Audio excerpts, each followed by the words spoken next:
Hey there, it's time for the show, the Tatiana Show, where you make friends and talk life and crypto.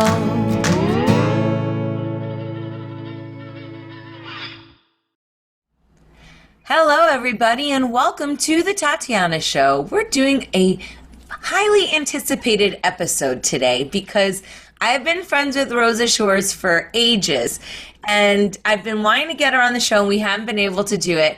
But we've got Rosa Shores here along with Chris from the BlockSpaces team. They're doing a bunch of stuff, but I'm not introducing them yet because we have to save all of our love for Josh Shigala. And do you want to know why? Because it's Father's Day in Germany, and Josh is the father of the most beautiful little girl in the world.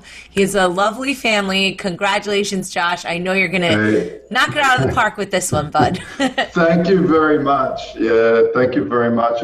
It's absolutely beautiful. I love being a father. It's so much fun. I love watching them learn and teaching them, and I'm a big proponent of peaceful parenting because I think the next generation really needs to not bow down to authority, just that they need to learn and everything in peace. So hopefully that's working, and it's really fun. I tell you, those that are waiting to just do it. It's if you find the right partner. Do it, because I think that's also an important part of it. Having a wonderful mother makes it an easy job to be a wonderful father. Yeah. Well, I think that it's great. I have seen this child. It is extraordinarily beautiful. And she seems like a really nice girl. So congrats, Josh. But let's bring on Chris, Tyler, and Rosa Shores officially. They're sort of wishing you happy Father's Day. Chris, are you a father? Father of four. Oh, well then happy Father's Day. Josh, how do you say it in German? It's actually Männertag, so it's like more Men's Day. Männertag. Yeah. Oh, well then. Yeah. We all pay tribute to you, gentlemen. Thank you for your service. Cool. So how did you guys, okay, I guess let's start with Rosa, because you and I have known each other for a very long time, and you've had sort of a lovely relationship with crypto for many years. But tell us a little bit about your background and what you've gotten involved with, because it's not just BlockSpaces, it's also Clearvoter and a lot of other projects. So if you could give us an overview, and then we'll invite Chris in to give us his portion. Yeah, I know there's some puppy action back there. I have my dog barking, so that's okay. You know what? We're all staying at home. It's quarantine. Puppy action, kid action, because we have four too. So 4 as well here in the house. So it's kind of a little crazy. And so we've known each other since 2014. I think around that time.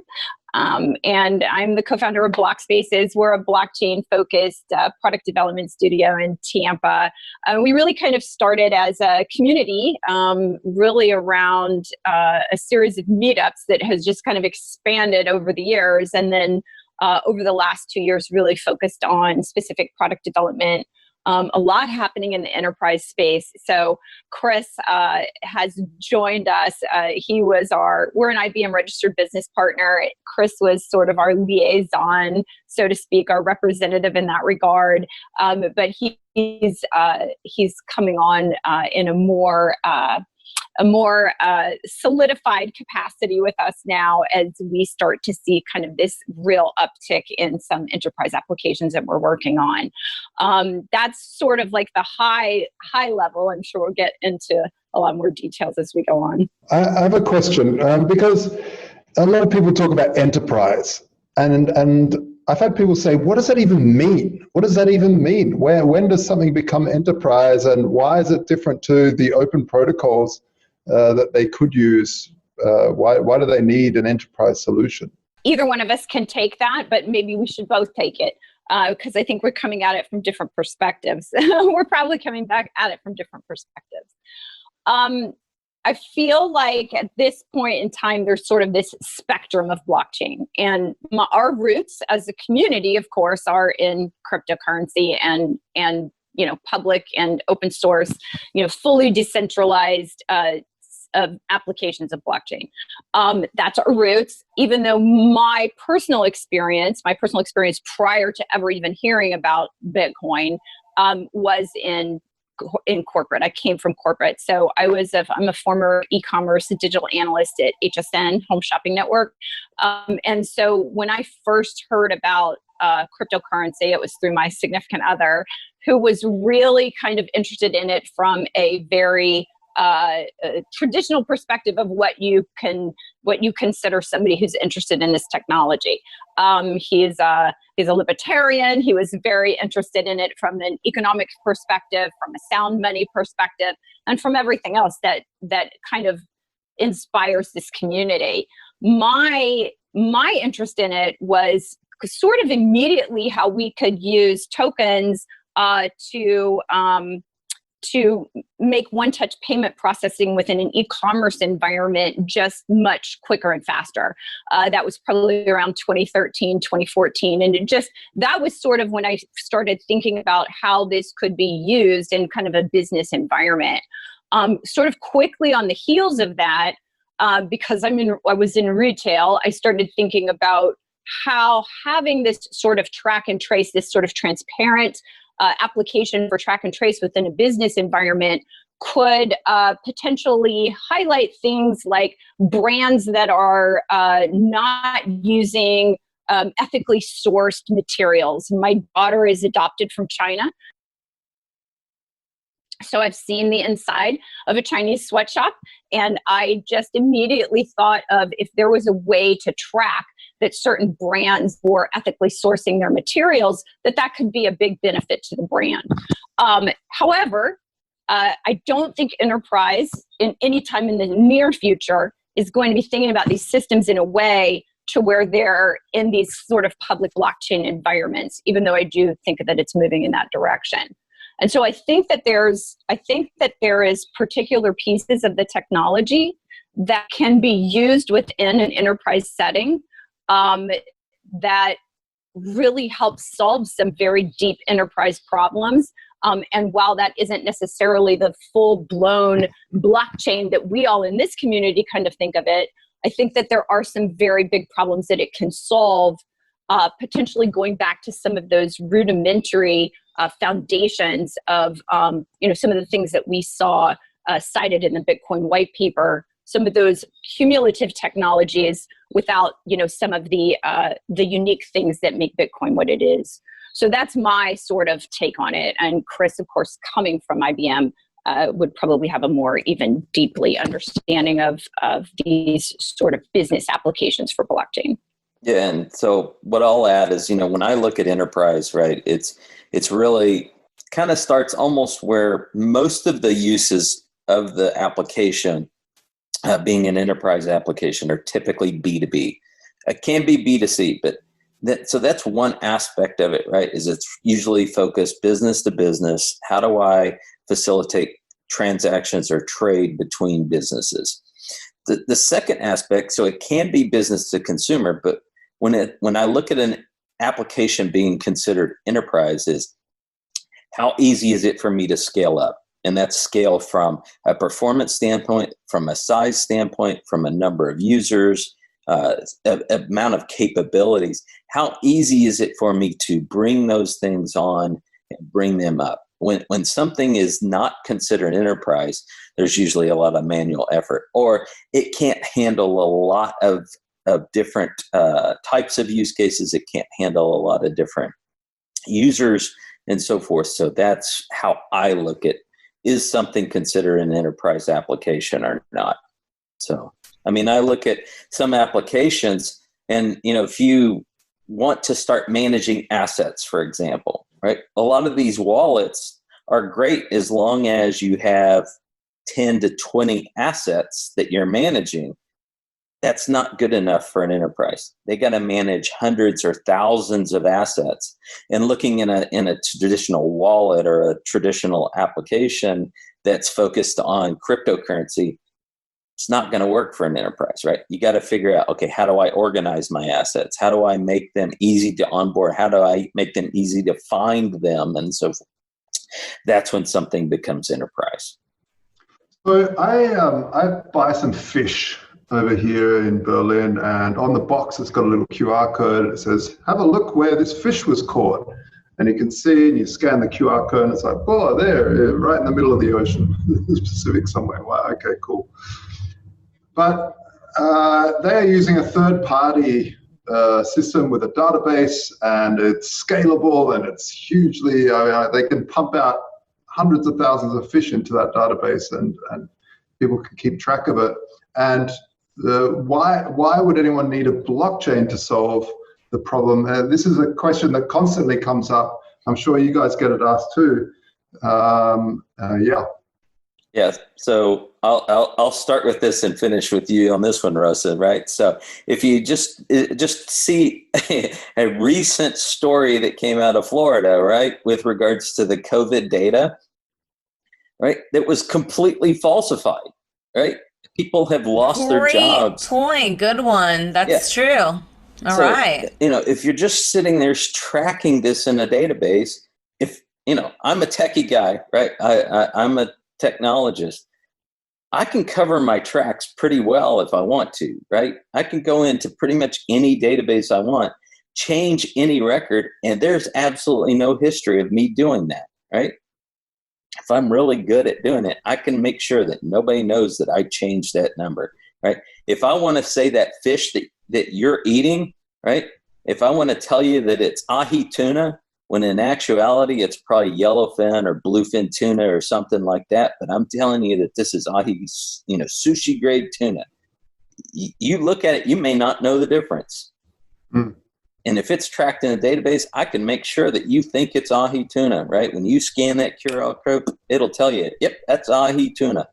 Guess what? Not necessarily, right? But if it's on a blockchain, right, and I'm a member of that blockchain network, and I can see all the transactions, I can see that somebody changed that along the way, right? So that's the difference. Yeah, so there's no fishy business here. I was waiting for that one. Yeah. So I guess the hardest bit is, dirt in, dirt out. That's the biggest problem in computing in general. So how do you guys prevent bad data going in the first place? Because I think this is the key, and I think a lot of people go on about oracles and this sort of thing in the public space, in the public blockchain space. How does enterprise deal with these sorts of issues?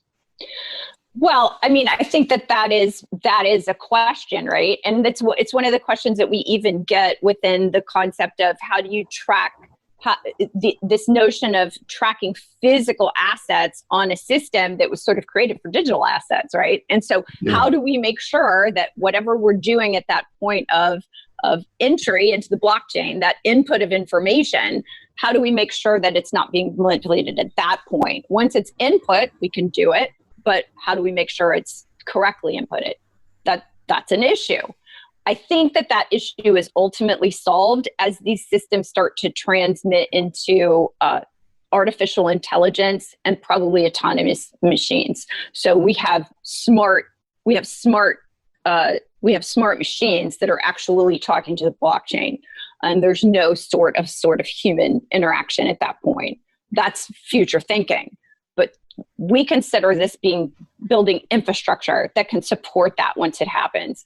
We did a proposal. We went in and talked to a multi-billion-dollar global steel manufacturing company, and they had a range of problems within their supply chain, from supply chain finance all the way down to that the material that they were trying to track was actually sort of a powdery kind of substance.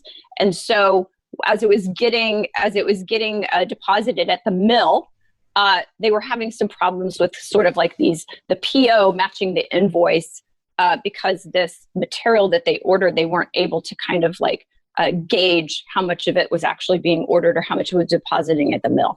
It was a multifaceted problem across their supply chain. Their ultimate goal, of course, was to have that mill actually have sensors in the mill that was talking to the blockchain, ordering those POs, sending that signal to the supplier, utilizing a shipping company that had like an autonomous vehicle, like all that entire cycle happening with no human interaction. Those are long reaching goals. The thing they wanted to start with was invoice reconciliation, because they have 3/4 of people that are invoicing these, that are reconciling these invoices that don't have that aren't matching the POs from the invoice, which started their idea for their problem and their idea for their blockchain. That particular problem has potential implications to use, a Hyperledger Fabric for track and trace, a different sort of blockchain that's talking to these, IoT devices, and possibly a public blockchain system for cryptocurrency that's doing cross-border payments and, payments to the bank. So we have these possibilities as we think about like a multi-blockchain world, and these individual business systems that, potentially require different kinds of blockchains for different parts of their problem. You start to understand kind of the ramifications and where this could be headed. So, and then in that case, you have a business now that is utilizing a blockchain in a way that feels familiar to them, that isn't scary. And then all of a sudden, understanding that they could implement a cryptocurrency for supply chain finance is not as scary as it was, 5 years ago. So these are long goals. And these are just sort of some of the things that we're seeing develop up around as these problems come up. How do we track a physical asset, in a system that's built for digital assets? How do we keep the data from being incorruptible at the point of entry rather than actually what's documented on the blockchain? Because we recognize if it's bad data, you just have bad data recorded on the blockchain. Right. So we totally get that. These are foundational things that are happening within enterprise that aren't the final solution, but they're starting to move us toward that more transparent and decentralized world that we all want. Yeah. And I'll tell you, I come from a world at IBM, right, where everything is instrumented, right? So from things like geolocation. So we'll go back to your fish example, right? As soon as these high value types of seafood products are coming out of the water, they're being injected with some sort of tracking device. So it starts gathering geolocation. It gathers temperature, making sure that you're capturing the temperature of that fish from when it comes out of the water to when it winds up at port, right? Being able to know that has been held at the right temperature. And then once it comes off the port, they have sensors that can even detect things like salmonella, and they can detect, is there bacteria in that fish, right, as it's going through the production line. So all of this reduces the amount of potential risk of manual entry, but then also because those devices can also be tracked on the blockchain, right? We can know all the things about them. When was the last time they were calibrated? Who last certified them?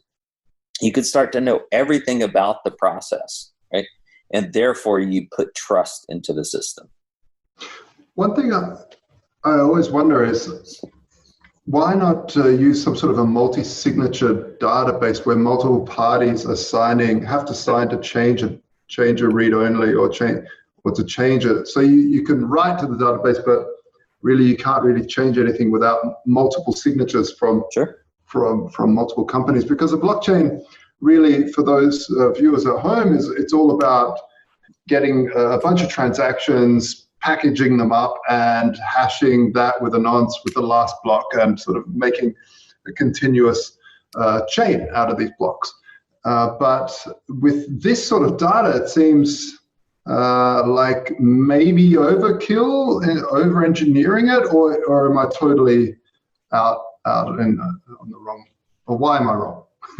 Well, so, you look at things like digital credentials, right?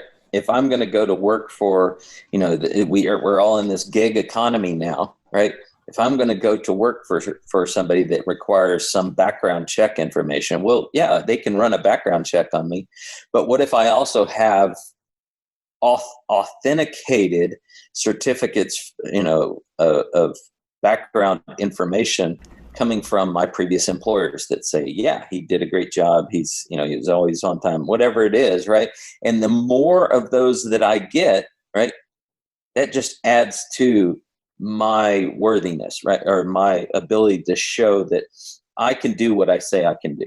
Right. And we're seeing this, we're working with, farming industry and so forth. Right. And just being able to trust, if I'm going to start supplying you food and you've never done business with me, right? And, we see this now where the food supply chain's cut in half, right? And half of it is completely cut off. There is no consumption from a retail perspective, from a restaurant, hotel.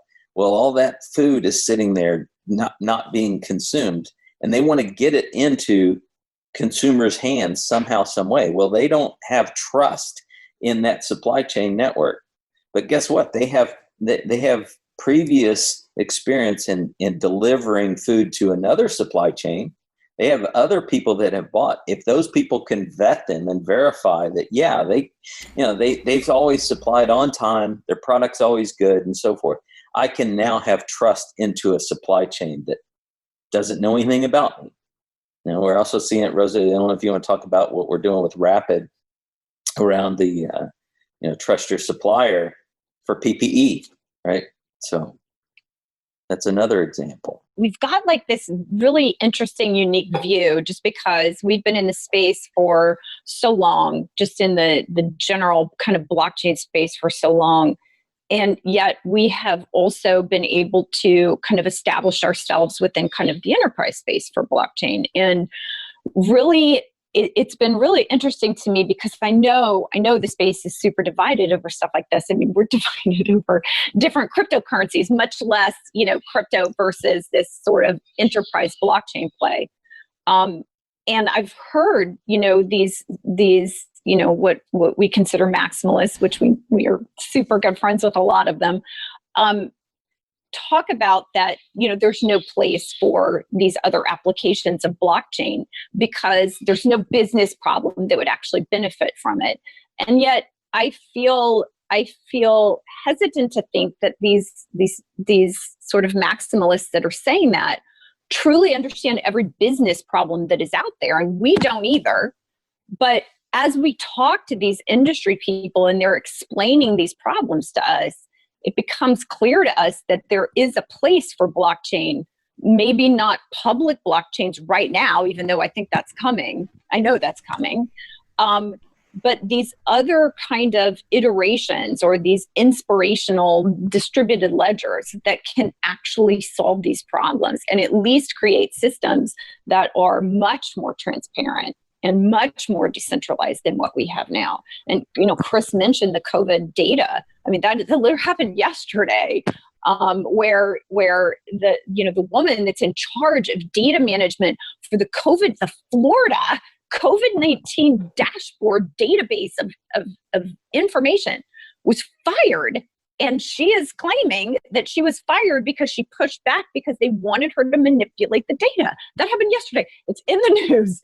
If that data had just been input on a blockchain, whether or not she was entering wrong data or whatever the question would be, we would have a history that we know is accurate.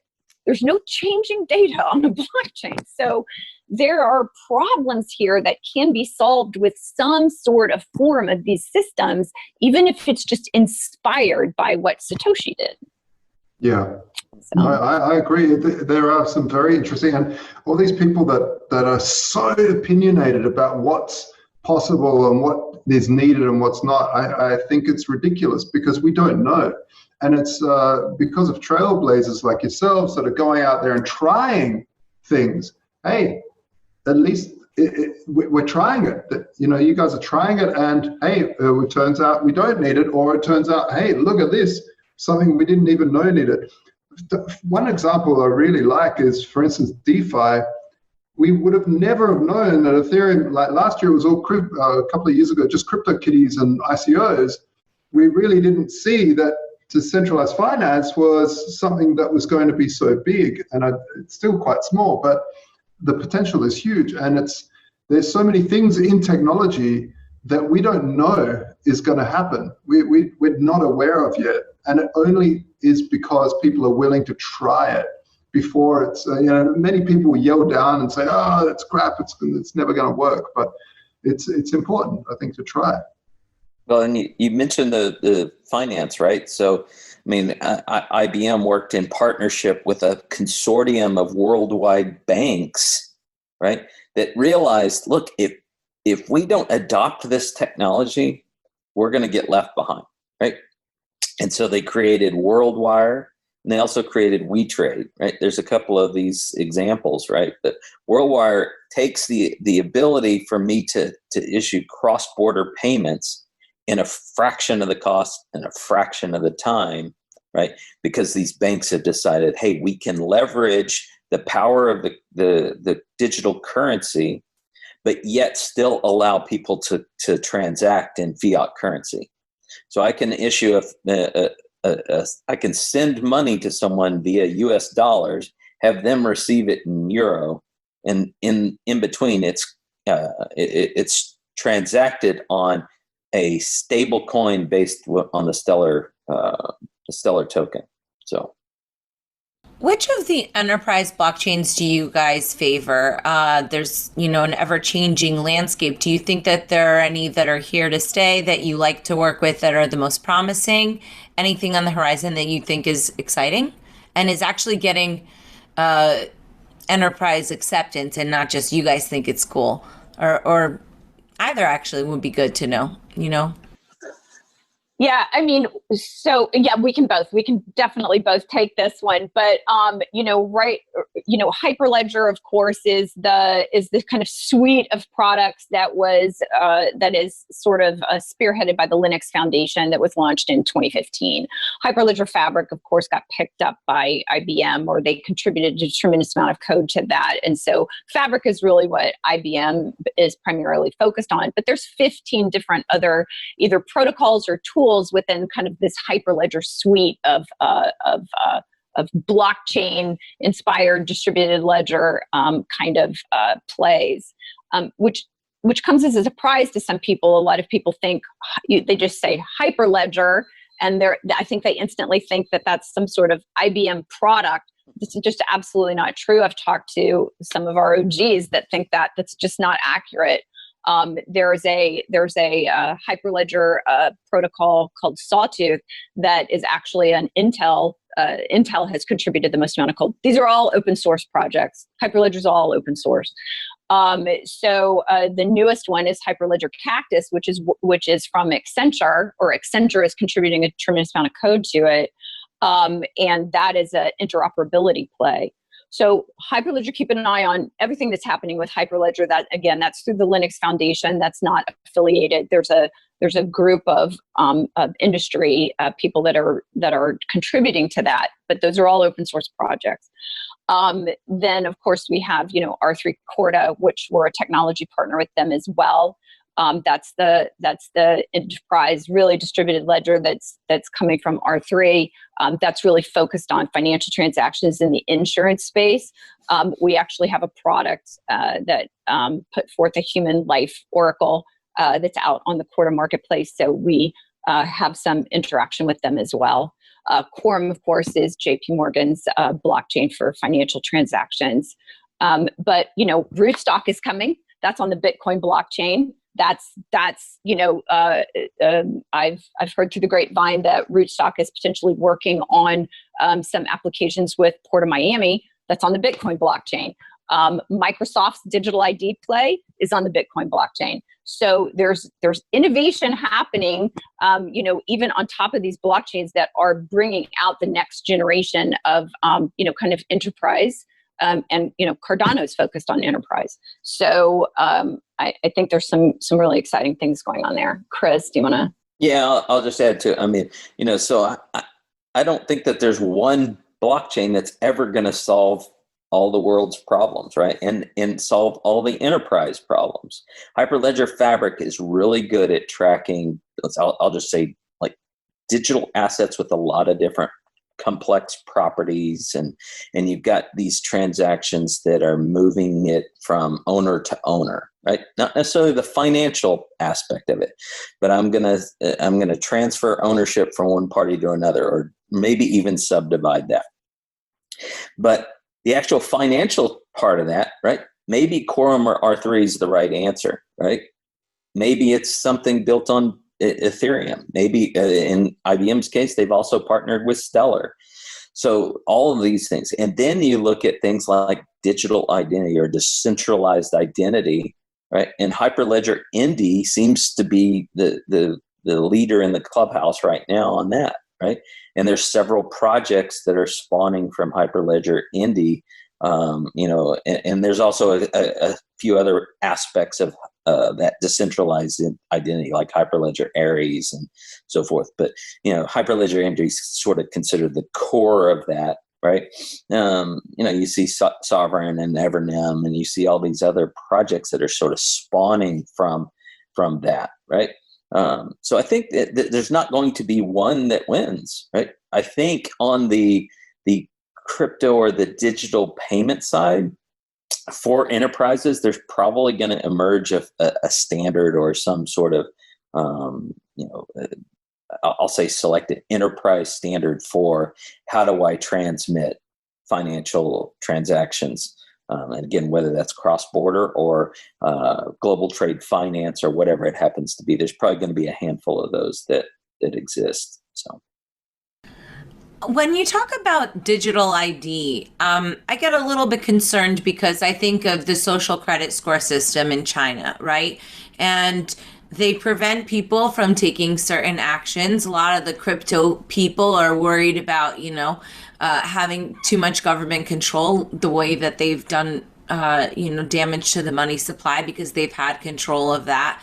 When I hear of a large company getting interested into digital identification, what's being done on the ground level to prevent it from becoming a dystopian nightmare?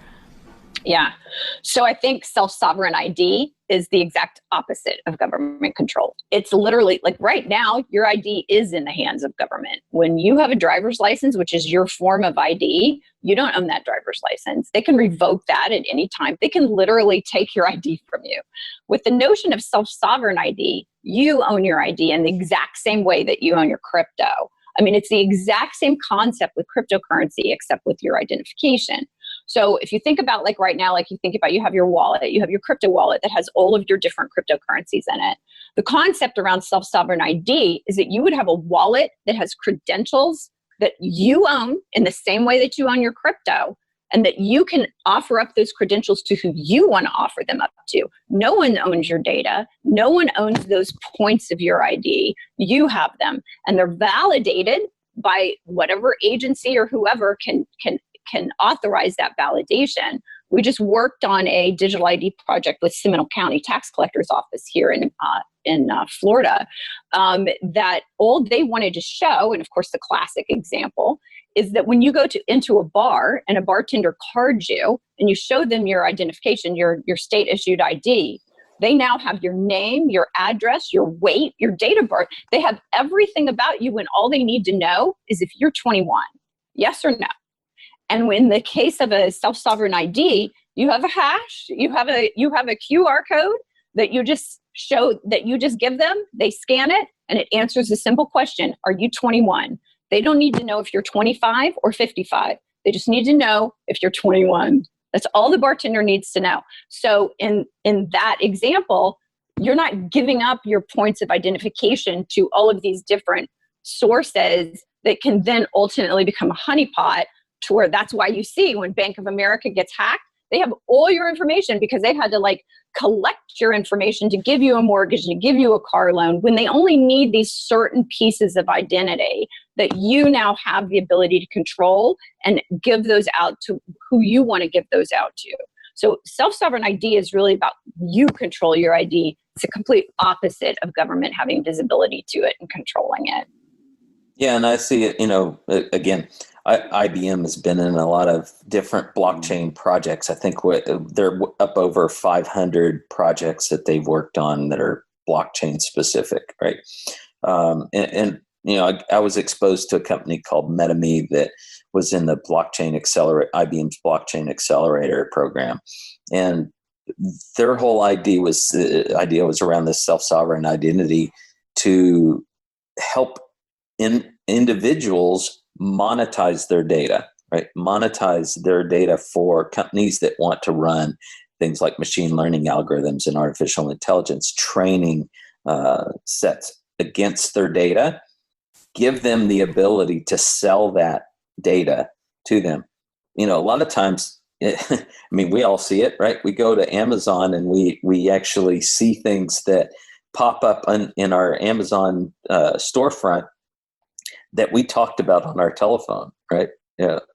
It's like, that's not right. So I should be in control of my data. And so MetaMe allows me to go and get people to verify that, yeah, that data about Chris is accurate, right? I can verify that, yeah, he lives in Grapevine. I can verify that, that's his address. I can verify this stuff about Chris. And the more people I get to verify that for me, right, my score goes up and the value of my data goes up. And now when I want to go to sell that to a company that wants that information, right, I can charge more for that. So how can we start to put me in control? And now if this company wants certain bits and pieces of information, I don't have to give them everything. I can specifically share with them what I want to share with it. And guess what? We can set a contract that says, you know what, you can have this for this time period. And then after that, I get to take it back. What's the point of all this technology without a little love in our lives? Our hosts, Tatiana Moroz, Dr. Stephanie Murphy, and Lauren Kasovitz have come together to bring you Proof of Love. Go to proofoflovecast.com. Those are some good answers, but they kind of bring us a little bit to the Clear Voter Project, right? So we've got a big election coming up in the U.S. We've got such a great selection of options. Just the cream of the country, the best has risen to the top. What is the focus of Clear Voter in this election and upcoming ones? Because you guys have been doing this for a while, and I'm sure you've had some tests. So tell me what's going on. Well, so Clear Voter is kind of like the soul of what kind of prompted BlockSpaces. Clear Voter, and Michelle Ray is one of my co-founders. So, we go way back. And, that was a project that was really kind of like our first inspiration into what we think is probably one of the most important things to tackle, which is voting. And so Clear Voter kind of started life with this sort of idea of blockchain-based voting. Actually, let me take you back. So Clear Voter actually started because we were actually campaigning for a libertarian candidate here in Florida named Lucas Overby. And he was one of the candidates in 2014, 15-ish, that he actually was kind of running in a special election here. He didn't have a shot, but we were campaigning for him, and he actually came to us. We onboarded him to accept cryptocurrency. He was one of the first politicians in the country to accept crypto through BitPay, and we onboarded him and got him, down the rabbit hole with us.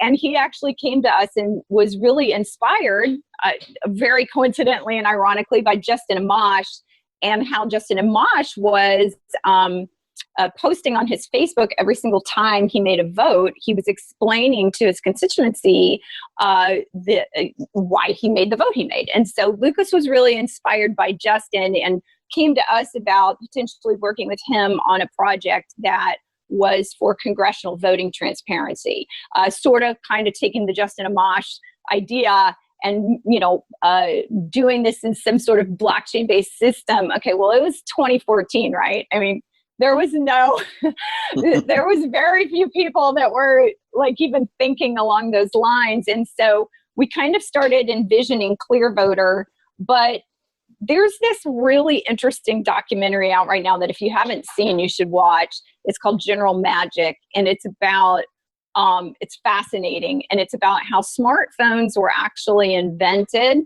The whole concept behind a smartphone was invented by this group of extremely smart, extremely talented, like the most highly acclaimed people in Silicon Valley at the time, got together in this sort of like environment with this company called General Magic, and literally created the smartphone in 1989. And the documentary shows their drawings. I mean, it was exactly like what you look at now. And they were so forward thinking, but there was no infrastructure there to support it. So it completely bombed.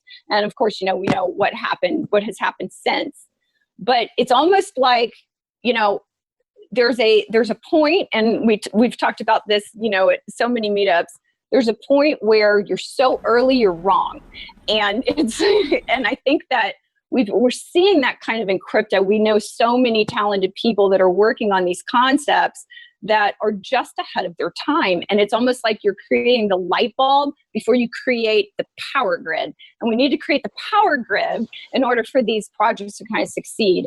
And Clearvoter proposed this sort of civic engagement platform that put users into their voting districts around issues instead of political parties, because we really feel that there is a lot more people in this country that agree on things than disagree. But because of tribalism and because of these factions in these political parties, we end up disagreeing with people that we actually have more in common with than we realize. And so we were going to have no political parties represented whatsoever on the platform. And we were just going to get people together in their voting districts around issues and let them kind of collaborate and join forces around things that they cared about, rather than kind of being divided by political parties. So that was sort of the front facing of it. But because we were putting people into their voting districts, we felt that it was like this great way to deploy blockchain-based voting as that kind of technology progressed. But that technology hadn't progressed. So we couldn't find a developer. We couldn't find anybody that knew anything about blockchain-based voting or anything. And of course, there's been some really amazing projects spring up since then. But we actually, the kind of the core of BlockSpaces was, if we can't find a developer to develop Clearvoter, we're going to open up a space and we're going to draw them to us. We're going to open up a space that kind of draws these technologies, and we're going to find a developer for Clearvoter. So that was kind of like the original inspiration of BlockSpaces. That said, the thing with blockchain-based voting that you have to get down, that, like I said, creating this like sort of light bulb before you create the power grid.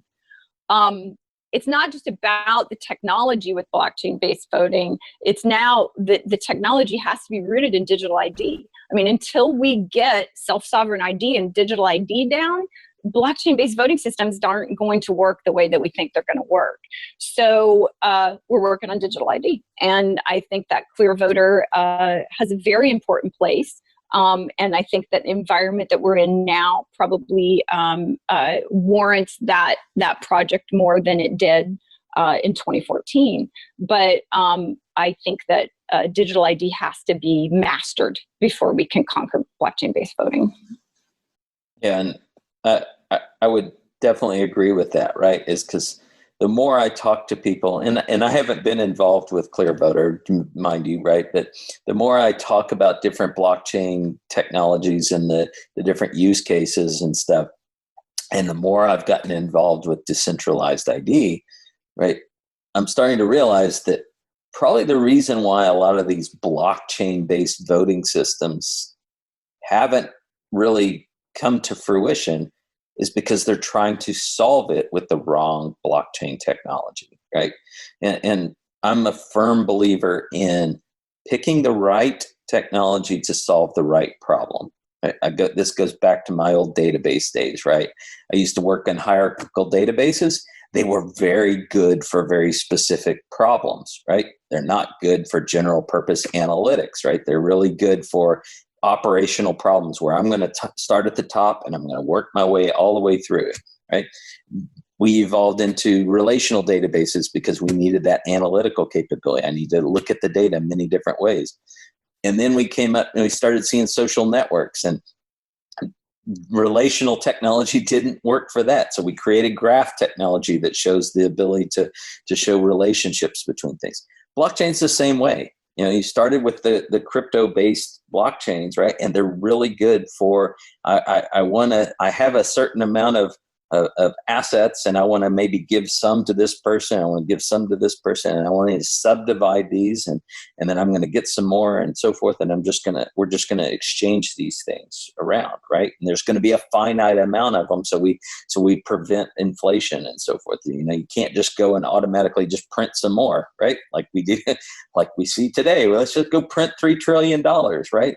So, so cryptocurrency-based blockchains are very good at that. And then Fabric said, well, doesn't really make sense to tokenize these things. I just really need to track the assets and the ownership and be able to show that as they've changed hands and as things have happened to them, I just need some way to do that. So Fabric came about, and you see these asset-based blockchains, and now we're seeing these decentralized identity-based blockchains that are really good at, I've got this thing that represents some form of credential, and I just need people to verify that, yeah, that's correct, or give some credence to that data. Okay, and you look at the voting systems, right? And it is a decentralized identity type problem that I think should be solved with that type of blockchain. You guys think of things like other topologies like the Tangle from IOTA, different ways of structuring data rather than a bunch of blocks? Yeah, I think it's super interesting. So IOTA, we have in our space, so in our physical space, whenever we get back there, we actually have a group called Merging Minds. He's also a general partner on Global Blockchain Ventures, which is a $100 million blockchain fund that's kind of located here in Central Florida. And he actually is, he sits on the foundation, he sits on the IOTA Foundation. He has actually talked to us about kind of becoming this kind of educational hub for IOTA. I think it's really interesting. And, these are things that are blockchain inspired. I'm not going all in with IOTA. We are extremely agnostic. We don't go really all in with anybody. We think it's going to be a multi-blockchain world. I think what's happening with integration and interoperability is significantly more important than who's going to win the blockchain game. And anything that organizes data in a more streamlined and efficient way than what we're doing now, to me, is an improvement. So I do not turn up my nose on things like IOTA and Tangle. I think it's fascinating. And I think that in the regard of that particular protocol, what we have learned is that some of those ways of organizing data is actually really, really good for healthcare. So the IOTA Foundation is really focused on some healthcare applications that are really difficult to solve, because when you're talking about healthcare data and electronic medical records and things like that, there's a different level of scrutiny that really needs to be taken with that type of data. So I know that they're very deeply involved with healthcare applications, as is now, Ethereum Alliance just launched Consensus Health just launched. So they're really very much interested in that as well. So when are you guys opening up? Are we going to have a party at BlockSpaces? Well, so BlockSpaces, we've had quite a history with our physical space, but our original physical space opened in really late 2017, and we had so many issues. That was we have just crazy stories from that original space.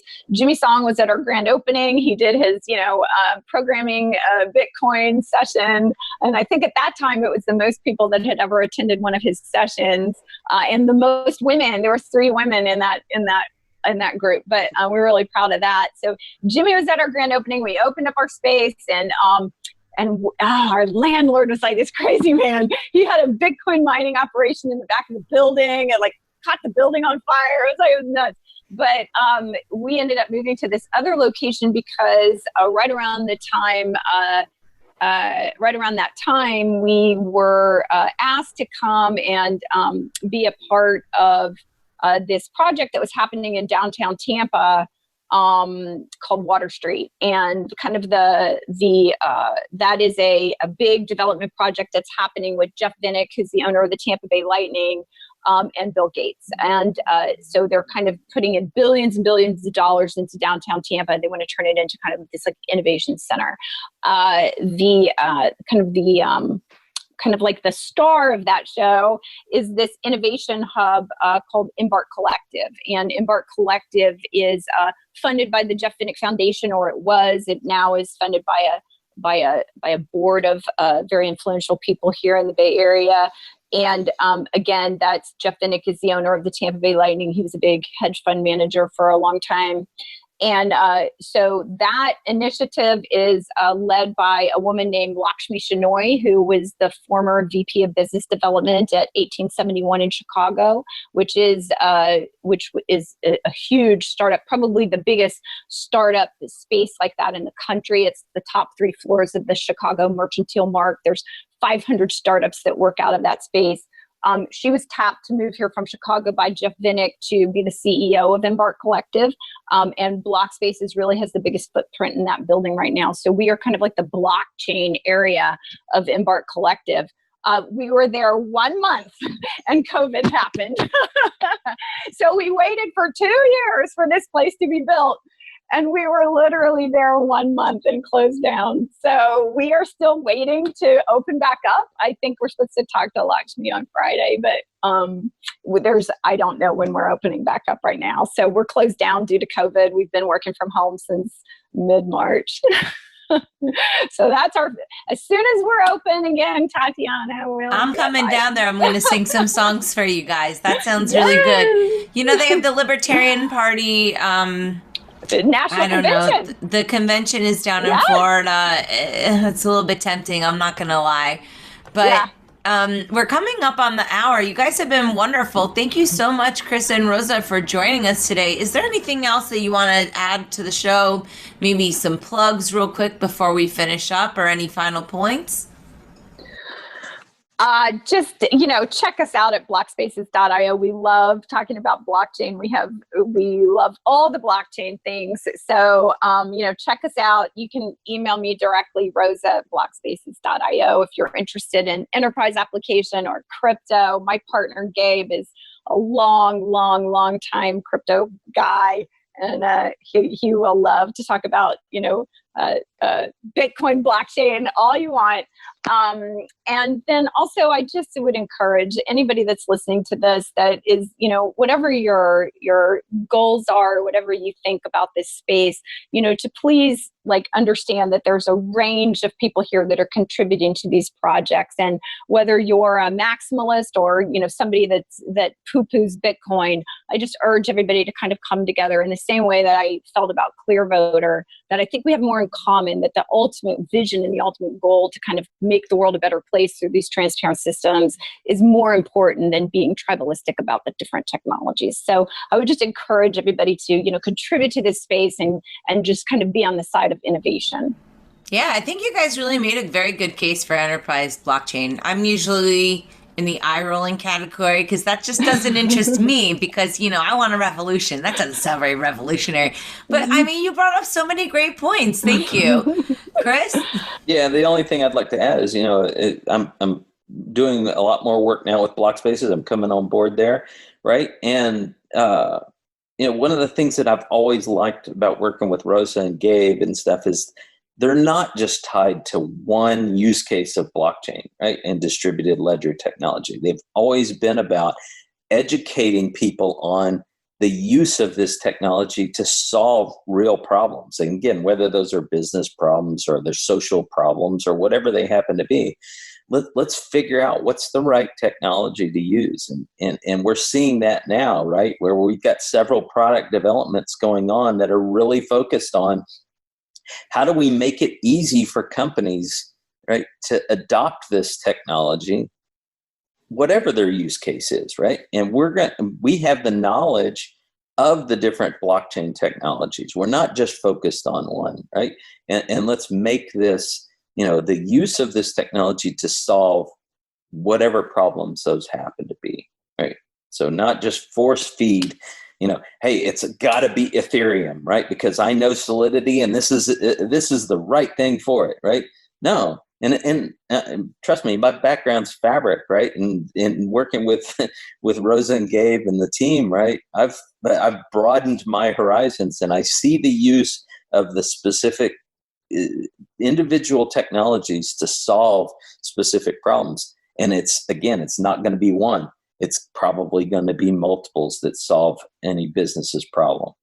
Absolutely. It's so hard to generalize one thing. Any technology, it's super hard to generalize. It just becomes bloated. As the more you generalize, the more bloat you get. So it's just standard. Yep. Thank you very much, guys, for coming on. Thank you. And happy Man's Day. Yes, stay manly, Josh. Go lift some heavy things and, get the light bulb. It's very high up on the ceiling. Thank you so much, everybody. If you've been listening to this show, you like this show, go to thetatianashow.com. You can listen to this episode, all the other episodes, and you can tweet about it, share it. We're on social media. And if you want a little bit of love in your life, proofoflovecast.com. It's our relationship tech kind of mix show, just to change it up, because we can't always just be talking about tech stuff. So matters of the heart also remain important. Be kind to one another, everybody. We'll see you next time on The Tatiana Show. The Tatiana Show has been brought to you by CryptoMediaHub.com, a boutique marketing and PR agency for Bitcoin and beyond.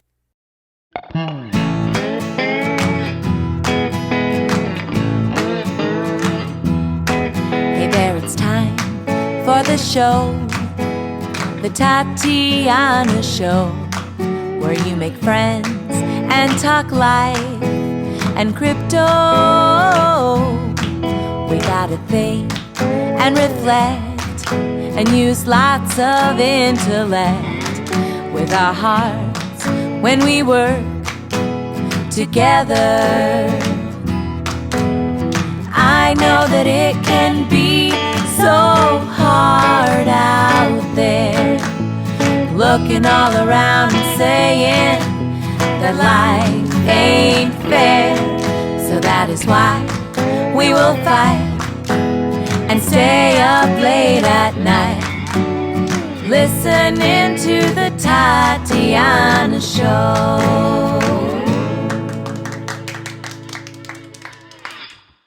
Thank you for listening to The Tatiana Show. Please follow us on Twitter at Queen Tatiana or on Facebook and Instagram at Tatiana Moroz Music. More episodes can be found at thetatianashow.com, and make sure you leave a review on iTunes and tell your friends. You are listening to The Tatiana Show. This show may contain adult content, language, and humor and is intended for mature audiences. If that's not you, please stop listening. Nothing you hear on The Tatiana Show is intended as financial advice, legal advice, or really anything other than entertainment. Take everything you hear with a grain of salt. Oh, and if you're listening to us on an affiliate network, the ideas and views expressed on this show are not necessarily those of the network that you're listening on or of any sponsors or any affiliate products you may hear about on this show.